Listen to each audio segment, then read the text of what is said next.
주일 2부 예배에 현장에서 또 온라인으로 함께 하시는 우리 모든 로뎀교회 성도님들을 주님의 이름으로 환영하고 축복합니다.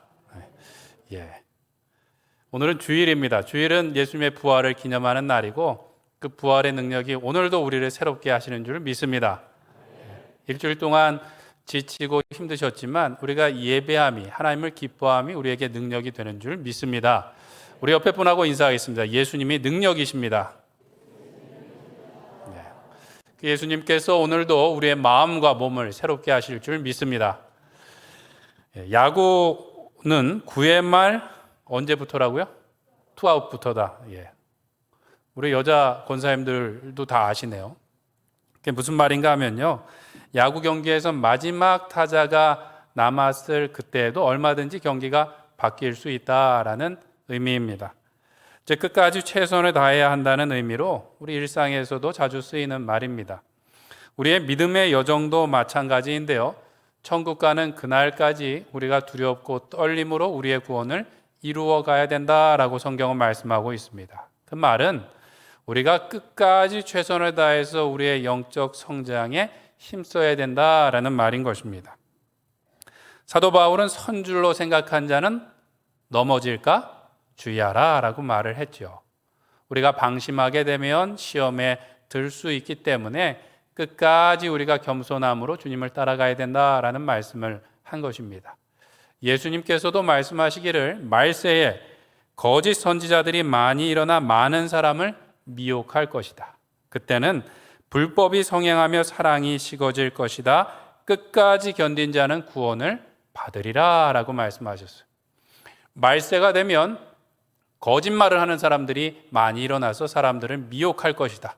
끝까지 견뎌야 한다라고 예수님이 말씀하셨다라는 것입니다. 오늘 본문에 느헤미야가 당면한 상황도 이와 같았습니다. 예루살렘 성벽이 이제 다 건설되고 문만 달면 끝나는 상황이었습니다. 그런데 이 소식을 듣고 대적들이 최후의 발악을 하게 됩니다. 이전에도 공격을 해왔는데 이전에는 헛소문을 내고 비방하고 그냥 위협하는 것이었는데 더 교묘해진 공격 방법을 선택합니다. 그것은 무엇인가 하면 바로 느헤미야 지도자를 정조준하는 것입니다. 옛날부터 이렇게 전쟁을 하게 되면 1차적인 목표가 어딘가 하면 지휘부입니다. 리더를 공격하게 되는 것이죠. 리더를 공격하고 나면 순식간에 변하는 그 전장에서 제대로 대처를 하지 못하기 때문에 승패가 확 기울게 되는 것을 보게 됩니다. 그리고 지휘관이 쓰러졌다는 이야기를 들으면 군의 사기가 확 꺾이게 되는 것이죠. 그래서 이순신 장군도 유명한 말을 남기지 않았습니까? 나의 죽음을, 성경만 보셔서 이런 거는 잘 모르시는 거예요. 나의 죽음을 적에게 알리지 말라. 왜 그랬을까요? 지금 다 이기고 있는 상황인데 자신의 죽음을 알게 되면 이게 전세가 뒤집혀질 수 있기 때문이었죠. 지휘관이 중요합니다. 영적인 전투 가운데도 마찬가지예요. 우리가 교회에서도 지도자들을 위해서 기도하지 않습니까? 목사님들과 또 장로님들과 우리 구역장들, 리더들을 위해서 기도하는 것도 이와 같습니다. 오늘 본문에서 느헤미야가 어떤 공격을 받았는가? 본문에 두 가지 큰 이야기가 나오는데 공통되는 이야기가 있어요. 8절과 13절에 보면 이런 이야기가 반복됩니다. 악한 말을 지어 나를 비방하려 했다. 악한 말을 지어, 이건 뭐예요? 거짓말로 나를 비방하려 했다라는 이 말이 반복됩니다. 그리고 나서 이것을 통하여 나를 두렵게 하려 했다라는 말이 반복됩니다. 느헤미야의 대적들이 느헤미야를 어떻게 공격했는가? 거짓말을 지어내서 그를 함정에 빠뜨리려 했고요. 비방하고 협박하면서 두렵게 만들려고 했습니다. 느헤미야를 두렵게 만들려고 했고 또 이스라엘 백성들을 두렵게 만들게 해서 하나님의 역사를 멈추도록 하려고 공격한 것이죠. 대적들이 칼과 창이 아니라 지어낸 말, 거짓말로 느헤미야를 공격했다라는 것입니다. 왜 그랬을까요? 이것은 우리의 영적 전투와도 관계가 있는데요. 우리의 대적인 사탄이 주로 쓰는 무기가 무엇인가? 이 거짓말입니다. 그의 별명이 한 가지 있는데 그것은 무엇인가 하면 거짓말쟁이입니다. 요한복음 8장 44절 말씀, 우리 하반절인데 한번 같이 읽어보겠습니다. 시작. 그는 처음부터 살인한 자요 진리가 그 속에 없으므로 진리에 서지 못하고 거짓을 말할 때마다 제 것으로 말하나니 이는 그가 거짓말쟁이요 거짓의 아비가 되었음이라. 아멘. 사탄의 최대의 무기가 무엇인가 하면 거짓말이라는 것이죠. 아담과 하와를 공격할 때도 거짓말을 했습니다. 선악과를 먹어도 죽지 않을 거야. 너는 하나님처럼 될 거야 라고 거짓말을 했죠. 육신으로 입고 이 땅에 오신 예수님께도 그는 거짓말로 공격을 했습니다. 예수님께 말하기를 나한테 절하면 이 땅의 모든 영광과 권세를 너에게 줄게 라고 거짓말로 공격을 했죠. 왜 사단이 거짓말을 무기로 삼을까요? 그것은 욥의 경우를 보는 것처럼 하나님의 허락이 없이는 함부로 사람을 공격할 수 없기 때문에, 택한 백성을 공격할 수 없기 때문에 뭘로 공격하는 거예요? 말로 공격을 하는 거예요. 말로 사람의 마음도 무너뜨리고 마음이 무너지고 나면 몸도 무너지는 경우가 있다라는 거죠. 옛말에 말에 입은 상처는 칼에 입은 상처보다 깊다라는 말이 있습니다. 말에 입은 상처가 칼에 입은 상처보다 깊다라는 말이 있어요. 우리가 살아가면서 말을 많이 하지만 사실은 깊은 상처를 받기도 하고 또 주기도 한다는 거죠. 그냥 우리가 몸에 난 상처, 칼에 베인 것은 치료를 받을 수 있고 그것이 아물면 그냥 흉터만 좀 남는데, 이전에 우리가 들었던 말 하나 때문에 여전히 10년, 20년 우리의 마음이 아픈 경우들이 있지 않습니까? 최근에도 아이들의 학교에서 또 직장에서 이런 집단 괴롭힘 같은 문제가 심각합니다. 또 연예인들 같은 경우는 악성 댓글 때문에 괴로워하기도 하고 심한 경우는 극단적인 선택을 하는 경우도 있습니다. 이것을 누가 바라는 것일까요? 말세에 우는 사자와 같이 삼킬 자를 찾는 사단의 계략이라는 것입니다. 때문에 우리는 말이 아니라 하나님의 말씀을 붙들고 살아가야 될 줄로 믿습니다. 그렇게 하기 위해서 우리는 먼저 하나님께 말씀드려야 됩니다. 사람들과 말하는 것이 아니라 하나님과 먼저 말해야 된다라는 것이죠. 오늘 이스라엘의 대적들이 느헤미야를 공격한 방법은 회유였습니다. 회유. 내가 너를 도와줄게, 나한테 와라는 것이었습니다. 대적들은 예루살렘 성벽 공사가 거의 끝난다는 소식을 들었어요. 그래서 마음이 급해졌습니다. 느헤미야를 어떻게든 그 성에서 끌어내서 살해할 계획을 세웠어요. 근데 그냥 그렇게 이야기하면 속아 넘어가지 않겠죠. 그래서 그들이 말한 것이 무엇인가 하면 2절에 보니까 오라, 우리가 오노 평지 한 촌에서 좀 만나자라고 이야기를 합니다. 오노 평지는 사마리아와 예루살렘의 이제 중간에 있는 지역이에요. 그곳의 한 촌에서 우리 만나자, 얼굴이나 좀 봅시다, 이야기 좀 합시다. 표면적으로는 전혀 적대적이지 않고 오히려 호의를 갖고 접근하는 것 같습니다. 그냥 이야기하자는데, 대화하자는데 이 거절하기가 쉽지 않습니다. 더구나 그동안 이스라엘 백성들과 느헤미야는 힘든 일정을 보내왔어요. 대적들이 쳐들어올 것을 대비해서 전투 준비를 하고 창을 들고 칼을 차고 공사에 임하면서 지금 50일이 넘어간 시점이었던 것 같습니다. 이제 문만 달면 공사가 끝나는 거예요. 그러니까 느헤미야 입장에서도 조금 안심할 만도 했던 것 같아요. 성이 거의 든든하게 완성이 됐으니까 이제는 좀 당당하게 가서 이 대적들에게 취할 것은 취하고 말할 것은 말하고 좀 이렇게 해서 평화를 유지하고 싶은 마음이 들었을 수도 있을 것 같아요. 그런데 느헤미야는 단호하게 이것을 거절합니다. 이 대적들이 대화하자는 말을 빌미로 자신을 해치려 한다는 것을 느헤미야가 알고 있었습니다. 그리고 느헤미야는 이렇게 말합니다. 지금 큰 역사를 하고 있는 중이니 어찌 내가 이것을 멈추고 당신들에게 가겠습니까? 라고 거절을 하는 것이죠. 이거는 거짓말이 아니었어요. 더 큰 일을 하고 있기 때문에 덜 중요한 일 다음에 만납시다 라고 거절한 것이죠. 4번이나 사람을 보내서 이 대적들이 느헤미야를 오라고 이야기합니다. 느헤미야는 동일하게 그것을 거절했는데요. 그러자 산발락 일당은 더 교묘한 방법을 씁니다. 그것은 비방하는 것이었어요. 비방. 이번에는 자신의 종을 직접 보내서 편지를 전달하는데, 보통 편지는 그것을 둘둘 말아서 두루마리로 하게 되면 그 끝에다가 밀랍 같은 것으로 이렇게 봉인을 하고 인장을 찍습니다. 그 이유는 그 내용을 다른 사람들이 보지 못하게 하기 위함이기도 했고, 그것이 그 사람이 썼다라는 공신력을 갖는 의미이기도 했습니다. 그런데 일부러 다른 사람들이 볼 수 있도록 편지를 봉하지 않고 느헤미야에게 보냈어요.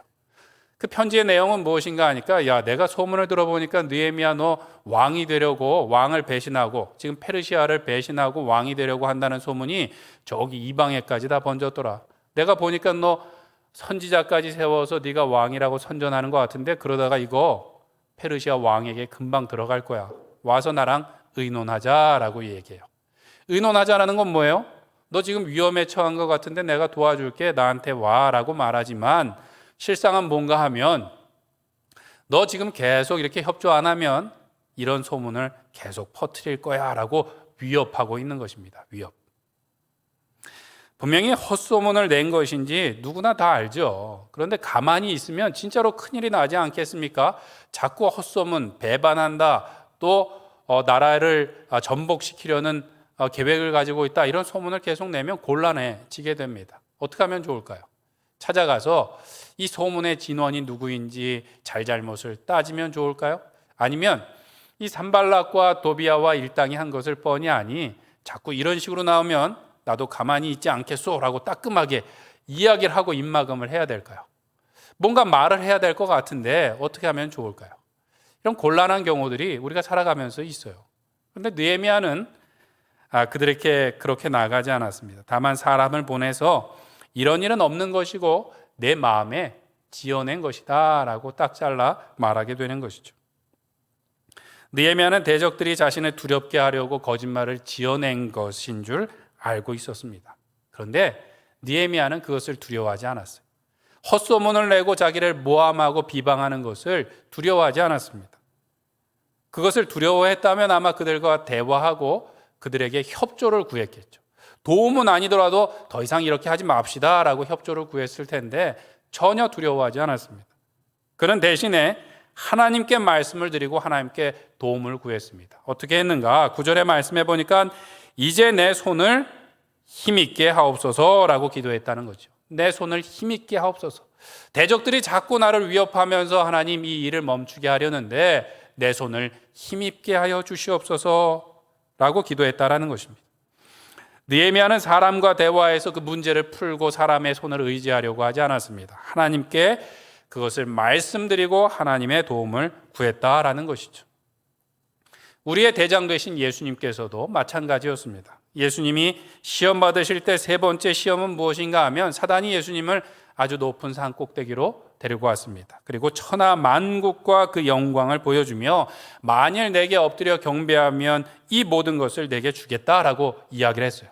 그 이야기는 무엇인가 하면 십자가 같이 어려운 길을 가지 말고 그냥 한 번만 절하면 내가 다 해결해 줄게, 쉬운 길을 가라고 말한 것이죠. 하지만 예수님께서는 기록된 하나님의 말씀으로 사탄을 무찌르셨습니다. 그리고 사탄의 손을 의지한 것이 아니라 십자가에서 기도하시기를 내 영혼을 아버지 손에 부탁하나이다. 아버지, 내 영혼을 아버지 손에 부탁하나이다 라고 기도하고 끝까지 순종하셨다라는 것이죠. 예수님께서는 정말로 두려운 순간, 하나님께 버림받은 것 같은 순간에도 사람을 의지하지 않았습니다. 하나님, 아버지, 내 영혼을 아버지 손에 부탁합니다라고 기도하고 끝까지 순종하셨다라는 것이죠. 하나님께서 어떻게 하셨는가? 빌립보서 2장 9절에 보면 이렇게 말씀합니다. 이러므로 하나님이 그를 지극히 높여 모든 이름 위에 뛰어난 이름을 주사라고 말씀하고 있습니다. 사람이 아니라 하나님을 의지했더니 하나님께서 높여주신 줄 믿습니다. 우리도 이 땅을 살아가는 가운데 사람의 말을 들으면 두려움이 생기고 우리를 자꾸만 어려움에 처할 것처럼 이야기하지만 사람이 아니라 하나님께 아뢰고 하나님의 손에 의지할 때 하나님께서 우리를 높여주실 줄 믿습니다. 제가 군대를 갔는데요, 지난번에 말씀드린 것처럼 좀 특별한 군대였습니다. 자대에 처음 갔는데 부대원들이 훈련을 갔어요. 제가 도착하고 부대원들이 훈련을 마치고 돌아왔는데 산속에서 한 2주, 3주 생활하다 보니까 나 산적처럼 생겼습니다. 그 네모반을 책임지는 그 고참 하사는 삼국지 만화에 나오는 장비처럼 생겼어요. 복싱을 하고 수염이 이렇게 나가고 등치가 컸습니다. 막 갑자기 정신없이 부대원들을 맞이하고 밤에 점호를 마쳤습니다. 자리에 누워서 자려고 그러는데 갑자기 그 하사가 들어와서 신병 환영식을 한다는 거예요. 어디서 받아왔는지 주전자에 맥주와 막걸리를 이렇게 한 주전자씩 받아왔습니다. 저와 제 동기를 딱 앉히고 한 잔씩 하라는 거예요. 본론은 뭔가 하면 어디 출신인지, 제일 중요한 본론은 여동생이 있는지, 이런 얘기를 이제 물어보는 거예요. 이제 제 동기가 이제 한 잔 받아 마셨습니다. 저에게 차례가 왔어요. 저는 신학생이고 술을 마시지 못합니다 라고 얘기했어요. 어떻게 됐을까요? 분위기가? 알았대요. 알았는데 한 잔만 하래요. 그래서 제가 절대로 그럴 수 없습니다 라고 이렇게 또 딱 얘기를 했습니다. 그 다음부터는 이제 분위기가 얼어붙었죠. 갖은 욕설과 협박과 기물을 파손하면서 이제 저를 막 겁주기 시작했습니다. 제가 꿈쩍도 안 했어요. 그랬더니 한 30분 지나가니까 이 고참 하사도 안 되겠나 봐요. 자고 있던 한 70명 되는 부대원을 전부 깨웠습니다. 깨워서 2층 사무실 그 만한 방 안에다 70명을 전부 다 몰아놨어요. 그래서 사람들이 다 이렇게 그냥 몸을 움츠리고 다 들어와 갖고 누구를 보고 있냐면 저하고 제 앞에 있는 이 술잔을 바라보고 있는 것이죠. 협박하기를 만약에 네가 이걸 먹지 않으면 이제 오늘 밤새도록 이 상황이 계속 될 거라는 거예요. 저는 사람이 눈으로 말할 수 있다는 것을 그때 처음 알았어요. 저를 바라보고 있는 70명의 그 고참들이 저에게 눈으로 넌 내일 죽었어 이렇게 얘기를 하는 거예요. 어떻게든 제가 견뎌냈습니다. 일찍 사관, 장교가 와서 저를 도와줄 줄 알았더니 뭐 하는 거야? 빨리 끝내 그러고 내려가는 거예요. 더 이상 저를 도와줄 사람이 없었습니다. 1시간이 넘어가니까 하여튼 이게 어려운 상황이 계속됐어요. 저도 거기서 끝내고 싶었는데 이미 너무 늦었어요. 너무 멀리 왔습니다. 끝낼 수가 없었어요. 그런데 이 하사가 이렇게 얘기하는 겁니다. 좋아, 네가 이겼어. 네가 이겼다는 거예요. 네가 이겼으니까 딱 한 모금만 마셔. 그러면 이 상황이 다 끝난다. 그러면 여기 있는 사람들 다 가서 잘 수 있고 이 일은 없었던 일이야. 이 일로 인해서 누군가 너에게 해코지를 하면 내가 책임질게. 그리고 앞으로 네가 군생활 끝나는 날까지 회식 자리에서 너를 제외시켜 준다는 거예요. 자기가 책임져 준다는 거예요. 이미 자기의 힘을 보였어요. 많은 사람들을 불러왔고 장교도 어떻게 할 수 없다라는 것을 보여줬어요. 그래도 제가 안 마셨어요. 근데 몇 번이고 이 하사가 내가 책임진다. 내가 책임진다. 근데 이제 책임진다는 말보다도 이 주위에 그 좁은 방 안에 덥게 그냥 빽빽하게 있는 그 고참들의 눈에서 레이저를 제가 견딜 수가 없었습니다. 그래서 책임진다라는 말이 몇 번 반복될 때 제가 그 김 빠진 맥주를 한 모금 딱 마셨어요. 다들 실망하시는 눈빛인데 21살에 제가 공수부대에 끌려가서 첫날 겪은 일이었습니다. 한 모금을 입에 대는 순간 이 하사가 씩 웃었어요. 그리고 해산 딱 끝났습니다. 그 일이 있고 나서 그 다음날 저는 해코지를 당하지는 않았어요. 근데 문제는 뭐냐면 그 다음번 회식 때 이 하사가 저를 책임져 주지 않았어요. 회식 자리에 앉아서 제가 그 하사를 멀찌감히 이렇게 쳐다봤습니다. 약속 지키라고 저도 눈으로 얘기를 했어요. 그랬더니 그 하사가 씩 웃고 고개를 싹 돌려버리는 거예요. 그런데 그 하사는 책임져 주지 않았지만 하나님께서 책임져 주셨습니다. 그날 사건 이후로 저에게 별명이 하나 생겼는데 애기 목사였어요. 애기 목사. 그 하사보다 더 높은 중사, 상사 그리고 장교 중에 그래도 예수님을 믿는 사람들이 저를 알고 저를 회식 자리에서 전부 다 제외시켜 주었습니다. 어느 정도였냐 하면 사실 훈련이 너무 힘들고 들어와서 복귀한 날 저는 쉬고 싶었는데 너는 수요기도회를 올라가라. 그래갖고 올려보낼 정도로 하나님께서 책임져 주시는 것을 경험했습니다. 어찌 보면 저는 두려운 상황 가운데 그 사람의 달콤한 거짓말에 넘어가서 실패했었습니다. 그런데 그 일을 겪으면서 저는 확실히 깨달았어요. 나를 책임져 주는 것은 사람의 말이 아니라 하나님밖에 없다라는 것을 확실히 깨달았는 줄 믿습니다. 시편 1편 1절에 보면 복 있는 사람은 악인의 꾀를 따르지 아니하며 죄인의 길에 서지 아니한다라고 말씀하고 있습니다. 복 받는 사람, 하나님의 사람은 악인과 함께할 수 없다라는 것이죠. 복 있는 사람, 하나님의 사람은 오히려 하나님의 말씀을 주야로 묵상하며 그것을 즐거워하는 사람인 줄 믿습니다. 가뭄과 같이 어려운 상황에서도 사람의 말을 의지하는 것이 아니라 하나님께 더 깊이 뿌리 내리고 하나님과 친밀한 교제를 누리는 것이 하나님의 백성이요 복받는 길인 줄 믿습니다. 사랑하는 성도 여러분, 우리가 살아가면서 일상에서 수많은 사람들의 말을 듣게 됩니다. 사람들의 이야기를 듣다 보면 우리의 마음에 두려운 마음이 들 때가 있어요. 요즘 같은 때 지금 집을 사지 않으면 우리가 영원히 집이 없을 것처럼, 가난할 것처럼 두려운 마음이 듭니다. 또 지금 우리 아이에게 이 학원을 보내지 않으면 우리 아이가 잘못될 것만 같은 마음이 들 때도 있고요. TV에서 건강 프로를 보면 거기서 설명하고 있는 병이 다 저에게 있는 것처럼 느껴질 때도 있습니다. 그러나 우리가 그렇게 두려운 마음이 들 때일수록 하나님께 도움을 구하며 그 손을 의지하시기를 축원드립니다. 바라기는 사람에게 말하기보다 하나님께 먼저 말씀드리고 사람의 손이 아니라 크고 두려우신 하나님의 손을 의지하심으로 승리하시는 우리 로뎀교회 성도님들 되시길 간절히 축원드립니다. 두 번째로 우리는 하나님의 말씀만을 따라 살아야 되겠습니다. 제 실패 얘기를 했더니 갑자기 아멘이 더 작아지신 것은 저만의 느낌이겠죠. 우리는 하나님의 말씀만을 따라 살아야 됩니다.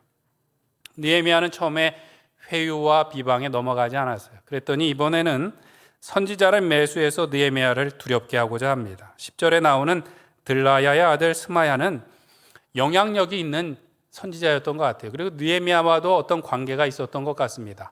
그가 한동안 두문불출하니까 느헤미야가 직접 찾아가요. 무슨 일이 있나 하고 찾아가죠. 근데 스마야는 적들로부터 이미 뇌물을 받고 뭔가 일을 꾸미고 있는 거예요.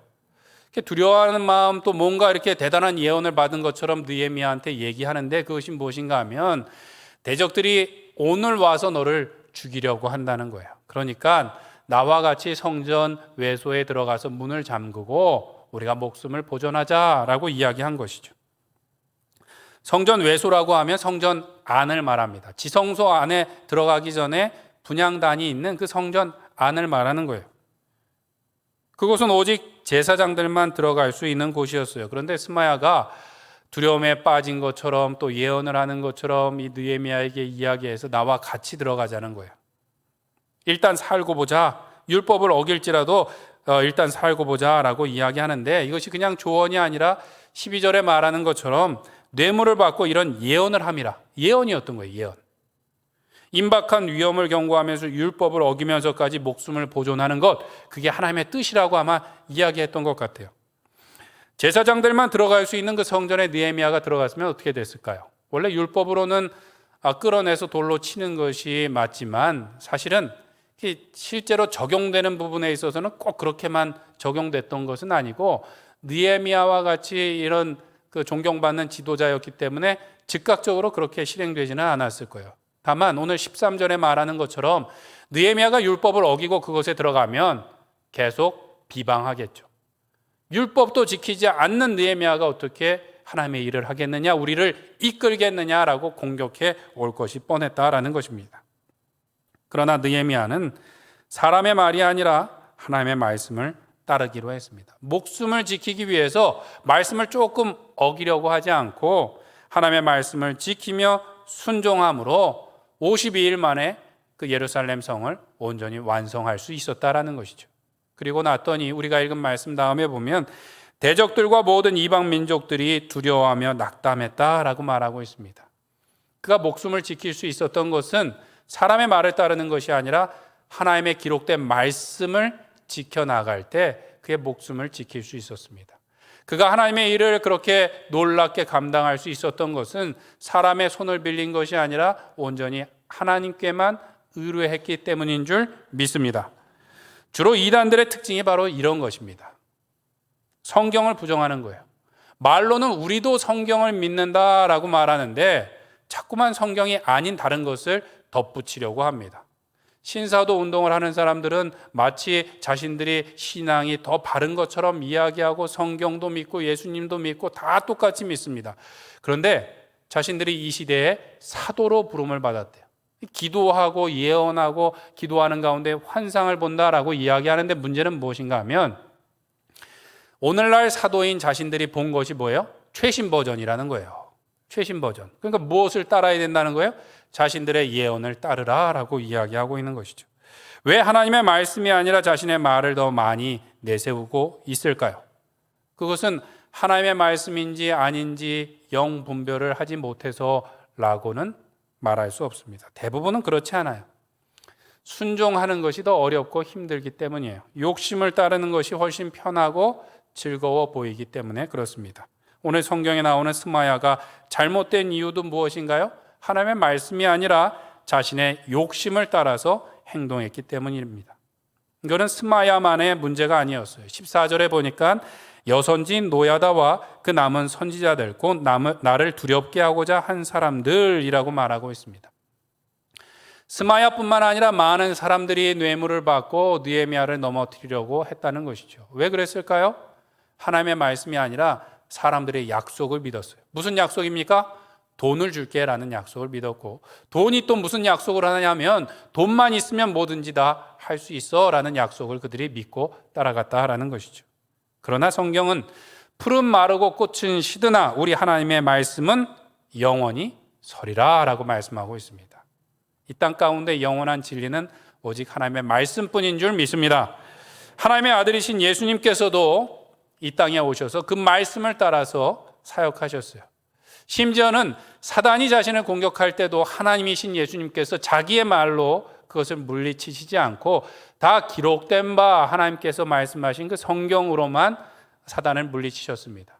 그리고 그 말씀을 이루기 위해서 죄인의 대표로 세례를 받으시고 또 그 말씀을 이루기 위해서 나귀를 타고 예루살렘에 들어가시사 십자가에 달려 우리의 죄를 대속하신 줄 믿습니다. 우리는 하나님의 음성을 듣고 싶어하고 하나님의 뜻대로 하기를 원한다고 하면서 우리는 잘 모르겠다라고 말할 때가 있어요. 정말로 모르는 것일까요? 아니면 모른 척하는 것일까요? 톰 소요의 모험과 같은 책을 썼던 마크 트웨이는 이런 이야기를 했습니다. 성경이 어려운 것은 내가 이해하지 못하는 부분 때문이 아니라 내가 잘 알고 있는 부분 때문이다 라고 얘기했어요. 우리가 성경이 어렵다고 말하고 하나님의 뜻을 알기가 어렵다고 말하는데 사실은 그렇지 않대요. 성경이 어려운 것은 레위기와 요한계시록 같은 말씀 때문이 아니라 우리가 잘 알고 있는 말씀, 내 이웃을 내 몸과 같이 사랑하라. 이렇게 단순하고 명료한 말씀이지만 우리가 지키지 않고 있는 그 말씀 때문에 어려운 것이다 라고 이야기했다는 것이죠. 우리가 정말로 하나님의 뜻이 무엇인지 몰라서 고민하고 또 우리가 실수하는 것은 아니라는 것입니다. 우리 주위에, 우리 마음에, 우리의 귀에 사람들의 말로 가득하기 때문에 우리의 욕심을 쫓아가고 내 말과 내 생각이 우리의 속에 가득하기 때문에 그것을 따라가려고 하는 마음들이 우리에게 있기 때문입니다. 바라기는 사람의 말이 아니라 하나님의 말씀으로 우리의 심령이 가득하시기를 간절히 축원드립니다. 사람의 마음은 우주보다 크다라는 마음이 있어요. 그것은 우리의 마음이 그렇게 넉넉하다라는 의미가 아니에요. 욕심이 끝이 없다라는 말입니다. 사람의 마음은 우주보다 크대요. 무엇으로도 채울 수 없대요. 무엇으로 채울 수 있을까요? 사람의 마음을 채울 수 있는 것은 천지 만물을 지으신 하나님의 말씀으로만 채울 수 있는 줄 믿습니다. 하나님의 말씀으로만 우리의 마음은 만족되어지고 그 가운데 온전히 자유를 누리게 될 줄로 믿습니다. 바라기는 이제 7월이 시작되는데 생명의 삶 7월호를 구입하셔서 날마다 말씀을 읽으며 말씀으로 우리의 마음을 채우고 말씀으로 우리의 입술과 귀를 채움으로 오직 하나님의 말씀만을 따라 승리하시는 우리 로뎀교회 성도님들 되시길 간절히 축원드립니다. 말씀을 정리하겠습니다. 정신의학자들이 우리의 마음의 병을 일으키는 수많은 거짓말들을 조사해 보니까 크게 세 가지로 요약이 되더래요. 그것은 무엇인가 하면 나는 무력하다, 나는 무가치하다, 나는 사랑스럽지 않다라는 거짓말 속에 속아서 살더라는 것이죠. 나는 무력하다, 나는 무가치하다, 나는 사랑스럽지 못해. 이런 말을 자꾸 스스로 되뇌이면서 우울증에 빠지고 더 심각한 정신적인 병에 시달리게 되더라는 것이죠. 이것을 또 누가 쓸까요? 사단이 우리에게 쓰는 방법입니다. 무가치하다, 무력하다, 너는 할 수 없어, 너는 사랑받을 수 없어, 너는 구원받을 수 없어라고 우리를 하나님으로부터 자꾸 끊어내려고 한다는 것이죠. 그런데 성경은 무엇이라고 말하는가? 디모데후서 1장 7절에 보면 이렇게 말씀합니다. 하나님이 우리에게 주신 것은 두려워하는 마음이 아니요 오직 능력과 사랑과 절제하는 마음이. 절제한다는 것은 우리가 그만큼 존귀한 존재, 사랑받을 수 있는 존재다라는 말씀입니다. 우리는 그 하나님의 약속을 믿고 따라 살아야 될 줄로 믿습니다. 죄인인 우리는 능력이 없고 우리는 그만큼 그렇게 뛰어난 존재가 아닐 수도 있어요. 그렇지만 예수님 안에서 우리는 사랑받는 존재요, 예수님의 능력을 덧입고 우리는 존귀한 주님의 자녀가 된 줄로 믿습니다. 미국의 토조 목사님은 이런 이야기를 했습니다. 우리의 힘으로 두려움을 상대할 수는 없다. 우리의 생각 속에 하나님을 가득 채우는 것이 답이다. 그러면 크신 하나님 앞에 두려움은 한없이 작아진다. 나는 하나님을 높이면 수만 가지 작은 문제가 한 번에 해결된다. 우리가 하나님을 높일 때, 하나님으로 우리의 마음을 가득 채울 때 두려움과 모든 거짓말들을 이기며 나아갈 수 있는 줄 믿습니다. 우리가 어떻게 하나님으로 채울 수 있는가? 오늘도 하나님의 말씀으로 우리를 채우고 온전히 주님만을 의뢰할 때 두려움이 사라지고 하나님께서 우리의 문제를 해결해 주실 줄 믿습니다. 오늘도 하나님의 말씀을 따라 우리의 심령을 채우고 그 말씀을 따라 승리하시는 우리 로뎀교회 성도님들 되시길 간절히 축원드립니다. 이 시간 함께 기도하도록 하겠습니다. 기도하실 때 사람과 말하기 전에 하나님께 먼저 아뢰게 하여 주시옵소서. 하나님의 말씀으로 충만하게 하여 주시옵고 그 말씀을 따라 오늘도 두려움을 이기며 승리하는 우리가 되게 하여 주시옵소서. 우리 주여 한번 부르짖고 기도하겠습니다. 주여, 사랑의 하나님 아버지, 오늘도 주님 앞에 나와 하나님의 이름을 부르니 하나님으로 우리의 심령이 가득하게 하여 주시옵소서. 온전히 주님께 아뢰는, 주님께 말씀드리는 우리가 되게 하여 주시옵고 사람의 손이 아니라 하나님의 손을 의지하는 우리가 되게 하여 주시옵소서. 사람의 말들로 우리의 심령이 가득한 것이 아니라 하나님의 말씀으로 충만하게 하여 주시옵고 성령으로 충만하게 하여 주시옵고 그 말씀을 따라 오늘도 승리하는 주의 백성 될 수 있도록 인도하여 주시옵소서. 주께서 우리 가운데 말씀하시는 그 말씀대로 순종함으로 두려움을 이기며 나가게 하여 주시옵고 모든 문제들 가운데 승리하며 나가는 우리가 되게 하여 주시옵소서. 사랑이 많으신 하나님 아버지, 오늘도 주님 앞에 나와 하나님을 아버지라 부르는 주님의 자녀 삼아 주신 것을 감사드립니다.